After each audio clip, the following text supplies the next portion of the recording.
कैसे हो आप सब। उम्मीद है आप सब अच्छे होंगे, स्वस्थ होंगे और अपनी लाइफ को एंजॉय कर रहे होंगे और साथ ही साथ अपनी पढ़ाई भी कर रहे होंगे। आज मैं आपके लिए एक छोटी सी कहानी लेके आई हूँ। कहानी छोटी सी है लेकिन उसकी जो सीख है वो बहुत गहरी है और अगर आप उसे समझ गए तो आप अपने आने वाली लाइफ में अच्छे और बुरे में पहचान कर पाएंगे।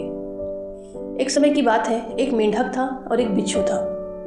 नदी किनारे दोनों बैठे हुए थे। बिच्छू को नदी के पार जाना था लेकिन बिच्छू को तैरना नहीं आता और मेंढक जो था वो तो छलांग मार मार के नदी को पार कर लेता है। तो बिच्छू ने देखा कि मेंढक बैठा हुआ है, वो उसके पास गया। उसने कहा, मेंढक भाई, मुझे तुम नदी पार करा दोगे? तो मुझे अपने पीठ पे बैठा लो और मुझे नदी पार करा दो, क्रॉस करा दो। तो मेंढक बोला, अगर तुमने मुझे डंक मार दिया तो मैं तो मर जाऊंगा बीच में ही।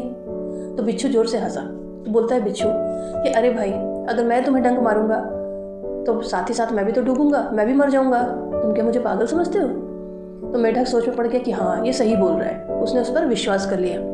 तो मेंढक ने अपनी पीठ पर बिच्छू को बैठा लिया और नदी क्रॉस करने लगा। अब जैसे ही बीच में मेंढक पहुंचा, बिच्छू ने अपनी आदत के अनुसार अपना डंक उसको मार दिया। तो उससे क्या हुआ कि जहर जो था बिच्छू का वो मेंढक के शरीर में पहुंच गया और वो तड़पने लग गया और दोनों के दोनों डूबने लगे।